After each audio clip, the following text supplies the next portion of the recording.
Sometime during the winter of 1900, 41 men crossed the Thornbrook Trail at dawn, and none of them were ever seen walking back to town. Official records do not refer to the episode as a tragedy, nor as a crime. In the county archives, it appears diluted among yellowed pages, with irregular notes, shaky signatures, and a disturbing absence of conclusions. This account is not born of imagination, but of the patient reconstruction of fragments, municipal minutes, personal letters, testimonies collected decades later, and an incomplete set of handwritten reports, now stored in wooden boxes in the basement of the old regional courthouse.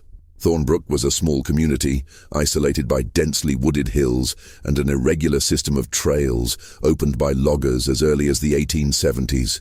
At the end of the 19th century, just over 300 people lived there. Farmers, blacksmiths, merchants, men accustomed to long winters and a silence that began shortly after sunset. There was no street lighting. The nights were filled only with the wind, the creaking of ancient trees, and the distant echo of dogs. At the northern end of the region, above a rarely visited rocky outcrop, stood the former property of the Thornbrook sisters. Documents disagree on how many there were originally.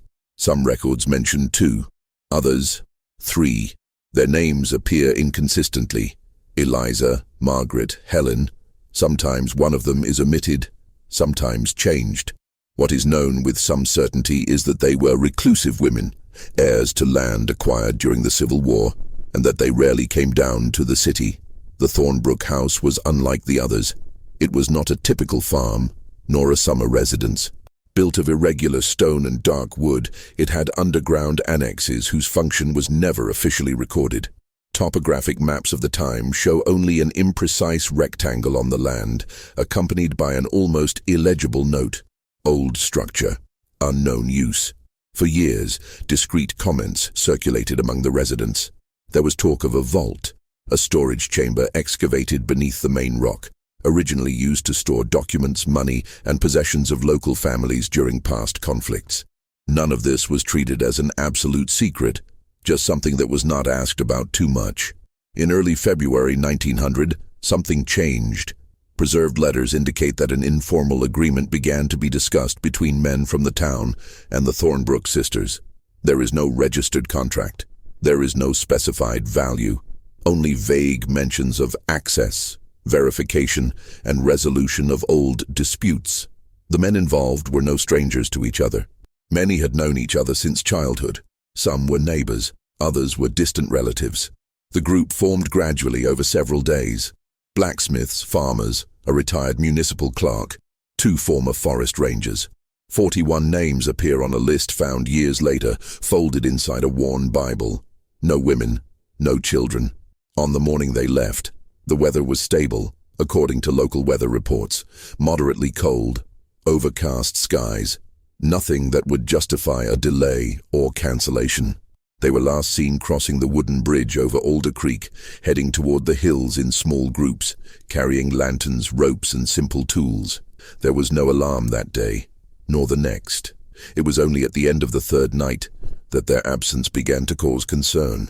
Families waited on their porches. Lanterns remained lit longer than usual.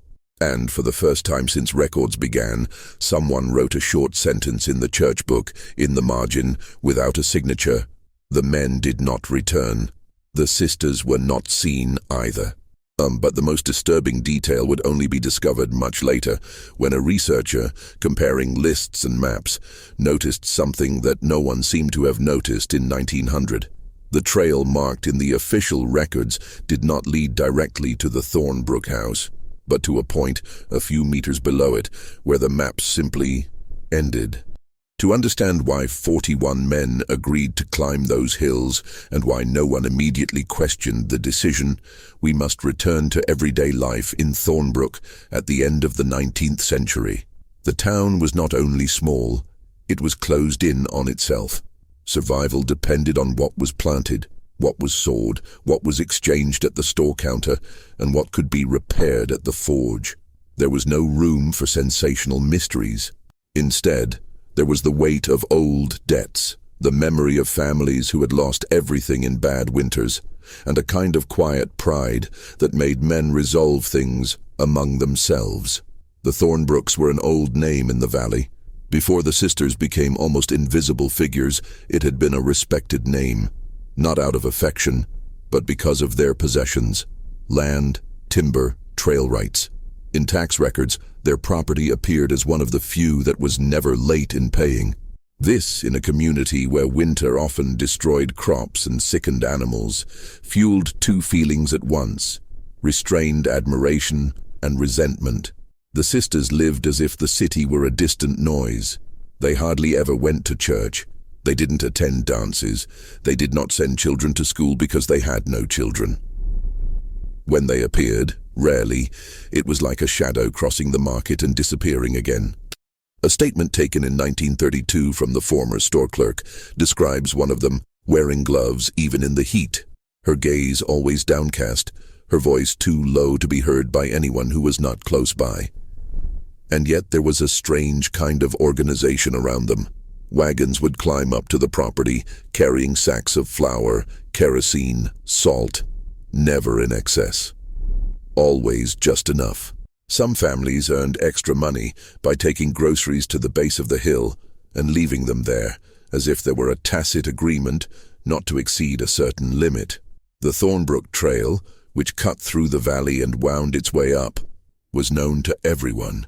But there was a specific stretch above the last fences where the vegetation became denser and the terrain began to get rocky. There, residents avoided passing alone. Not for fear of ghosts. There is no serious record of such things, but for something more prosaic and more real, the feeling of entering land that was not theirs.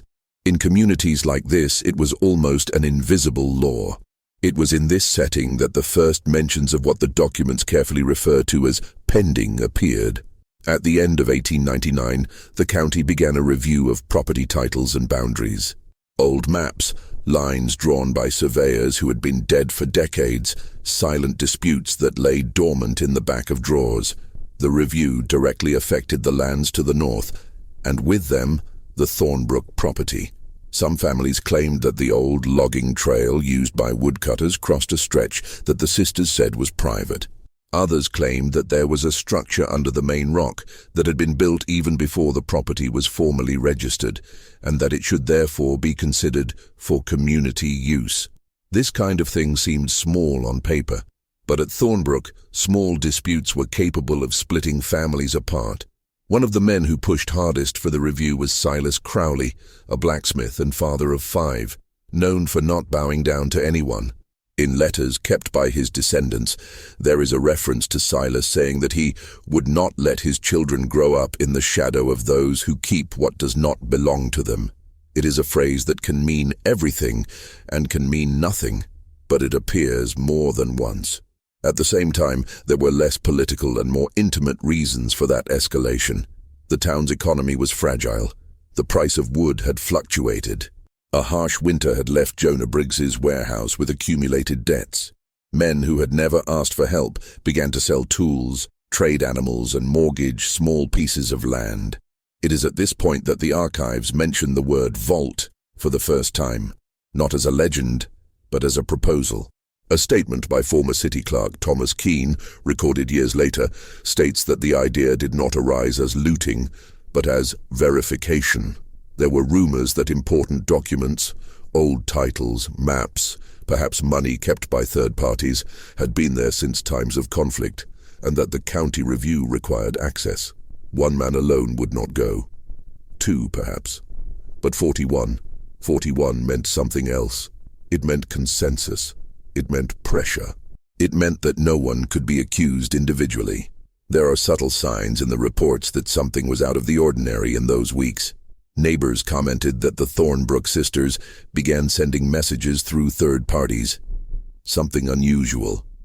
A boy named Peter Malloy, then 12 years old, recounted decades later that he was paid with a silver coin to take a note to town. He couldn't read, but he remembers that the paper had a strong smell of something stored away, like an old book. The recipient was said to be the pastor, or perhaps Jonah from the store. Accounts differ. What remains is the gesture. The sisters, who had always avoided contact, were trying to control some conversation they no longer controlled. Another witness, a neighbor who lived on the edge of the valley, said she saw smoke on the property on nights that were normally dark. It wasn't a fire. It was as if someone were burning paper or damp wood, not much, but repeatedly.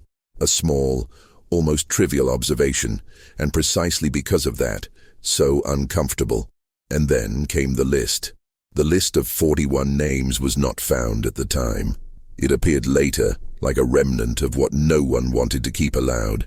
But in the days before the ascent, there was already a sense of inevitable march. Men talked quietly at the church door, too close to each other.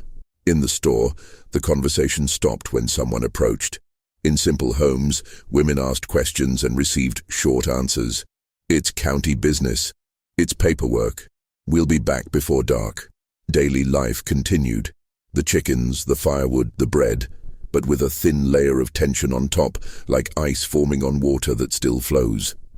On the eve of departure, there is a brief entry in Jonah Briggs's diary, written in haste. They will go up early tomorrow. They will take rope. I don't know if it's wise. The Thornbrooks didn't come down. There is something locked that doesn't want to be opened. And the strangest detail, which virtually no one commented on at the time, is in a note by Thomas Keene, written next to a map of the valley. A short line, drawn in pencil, ending before the property, as if the actual path were interrupted by something. Next to that line, someone wrote just 2 words, almost erased: low entrance. The reconstruction of the disappearance inevitably begins with silences. There is no single account of the morning the men left, only fragments that overlap like misaligned leaves. What is known is that they did not go up together. They left in small groups, spaced apart, as if to avoid the feeling of a procession. Some carried oil lanterns that were still unlit. Others carried ropes, slung over their shoulders, simple tools attached to their belts. There were no visible weapons in the testimonies, a detail repeated insistently, perhaps to dispel any suspicion of a premeditated confrontation. The sun had not yet completely broken through the low layer of clouds when they crossed the Alder Creek Bridge. The creaking of the wet wood echoed more than usual, according to one of the last residents who saw them pass. The morning chill made their breath visible. It wasn't raining, but the air was heavy, as if it carried ancient moisture trapped between the trees. The Thornbrook trail narrowed as it climbed.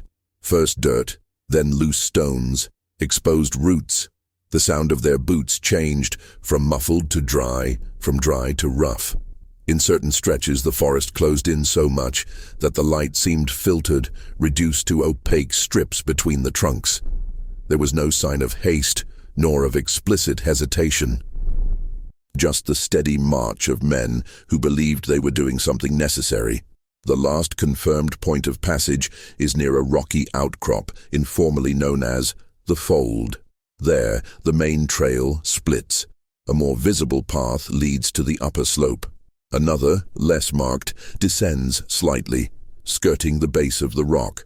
Old maps indicate both, but only one of them was officially recorded in county documents. The group took the lower path. This is where the accounts begin to fail.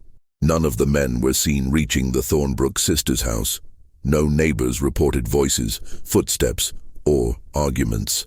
There is no record of frightened animals or gunshots. What exists is a succession of small, indirect signs noticed only later, when their absence could no longer be ignored. A farmer who lived almost a kilometer away said he heard a muffled metallic sound that morning, like iron striking stone but too distant to pinpoint. He didn't think much of it. In Thornbrook, the sound of tools was part of the background noise of life. Another testimony mentions a strange smell in the air, noticed in the early afternoon, something between burnt oil and old mold. It was not associated with danger either, only noted years later when memory had already been reorganized by tragedy. According to a letter written by Silas Crowley's wife, her husband had promised to return before dark. He usually kept to his schedule. That night, she kept the stove lit longer, waiting to hear the familiar footsteps on the porch. Other women did the same, without knowing about each other. It was a collective but silent wait. What the archives allow us to reconstruct is that the group reached a point below the main house, where the terrain became abruptly uneven. Photographs taken decades later show a natural depression in the rock, partially covered by undergrowth. There, according to the oldest maps, there would be a constructed opening, not a natural cave, but an excavated and reinforced structure predating official records, the so-called vault. It is not known who entered first. It is not known if everyone entered. There is no clear sign of a struggle in later descriptions. What there is a disturbing detail. When searches were conducted weeks later, shoe prints were found in the hardened mud, many overlapping, but all pointing inward. None clearly pointing outward. Flashlights were never found. Ropes disappeared, tools too, as if everything had been swallowed up along with the men. There is a recurring hypothesis in later reports that the entrance had collapsed, but the documents from the first search tell a different story. One of the men sent by the county wrote that the opening was intact but blocked, as if it had been deliberately closed, or as if something inside had displaced enough material to seal the access. The Thornbrook sisters were not there. The house was found empty days later, cold, with no signs of hasty abandonment. Clean dishes, made beds, no suitcases missing, just their absence, as complete as that of the 41 men. One detail caught the eye. In the pantry, there were fewer supplies than expected. Not empty, just reduced, as if someone had calculated enough for a short trip, or for no one to return. The nightfall of that first day was described as unusually quiet. Dogs did not bark. The wind died down early. A neighbor wrote that the forest seemed to be holding its breath. There is nothing supernatural about this phrase, just the human attempt to give shape to fear when one does not yet know what to fear. On the third day, when the alarm finally spread, men climbed the trail armed only with new flashlights and fear. They found the trail marked, trampled, and the spot below the rock. They also found something that was not on any recent map. A dark wooden reinforcement visible through a narrow crack, as if someone had reinforced the structure from the inside. And, stuck in a beam, almost invisible at first glance, was an object that would become the last confirmed evidence of the group. The simple brass badge of Thomas Keene, the former clerk, dented, scratched, but unmistakable. It was facing outward. The confirmation of the disappearance came not with cries or official orders. It came with the return of the first men sent to the trail, few, silent, their faces closed, and their lanterns still lit in broad daylight. They made no announcement in the square. They simply dispersed, each returning home as if carrying a weight that could not be shared. On the same day, the church bell rang outside its usual hours. It was not a formal summons. It was a warning. The whole town understood. The searches began in a disorganized manner. Like everything in Thornbrook, when something escaped the control of the records. Volunteers climbed the trail in short shifts. Some refused to go past the bend. Others advanced a few meters beyond it, just enough to confirm that there was no movement, no voices, no recent signs of life. The entrance below the rock remained as it had been described, intact, blocked, silent. County officials arrived days later, bringing papers, stamps, and language that seemed out of place in that setting. They measured, took notes, and drew sketches. An engineer assessed the possibility of a landslide and ruled out a recent collapse. A doctor listed possible causes without bodies to examine. Everything was conditional. Everything was inconclusive. The Thornbrook sisters were officially declared missing just weeks later. Until then, there was an uncomfortable expectation that they would reappear, explain something, point out a mistake. But they never came down the trail. They were never seen in nearby towns. No purchases were recorded, no letters sent. It was as if they had withdrawn from the world at the very moment the men entered that space beneath the rock. Rumors began to spread slowly, always in hushed tones. There were no supernatural versions dominating the conversations. These hardly ever appear in serious records. What emerged were human hypotheses, harsh and difficult to accept. Some said that the vault was not just a storage room, but a reinforced chamber, built to resist invasions, with a rudimentary internal locking system. Others suggested that the men had entered in excessive numbers, compromising the already scarce air, without realizing it. There were those who claimed that the entrance was deliberately sealed, not as a trap, but as a desperate reaction to something that got out of control. A statement collected in 1911 from a former carpenter in the region mentions that the vault structure used wooden beams treated with natural resins, designed to expand slightly with moisture. Under specific conditions, this could make it impossible to reopen the opening from the inside out. It is a technical, cold explanation, and perhaps that is why it is so disturbing. The search officially ended after 2 months. Not because everything had been investigated, but because nothing else seemed possible. Excavating would require resources that the county did not have. Forcing entry could cause the structure to collapse completely. The final reports use careful words: high risk, minimal chance of survival, absence of new evidence. The families were left with emptiness. In Thornbrook, 41 homes changed their routines at once. Blacksmiths closed. Fields went uncultivated. Children grew up without parents, learning early on not to ask questions out loud. Some women kept their last names for decades, refusing to sign new marriage certificates. Others left town quietly, one by one, until Thornbrook began to shrink. The Thornbrook sisters' house was sealed by the county, but never demolished. It remained there, above the trail, like a fixed point that no one dared to approach. Windows closed, doors locked, no sign of return, just the wind blowing through the eaves and the distant sound of the trees. Decades later, when researchers reviewed the case, one detail began to gain weight. The list of 41 names found in the Bible did not look like a roll call. It was organized into groups, as if indicating order or function. Some names were marked with small symbols, dashes, dots, whose meaning had been lost over time. Next to the last name, someone had written a single word: close. It is not known who wrote it, nor when. And perhaps the harshest revelation is not what happened inside the vault, but what happened before. Everything indicates that no one climbed that trail believing they would not return. But it is also possible that some were suspicious, and yet continued. Not out of greed alone, nor blind obedience, but for something more common and more cruel: the pressure of not being the only one left behind. By the time the city realized this, it was too late. Decades later, Thornbrook no longer exists as an active city. What remains are low ruins, moss-covered foundations, and a stretch of secondary road that rarely appears on modern maps.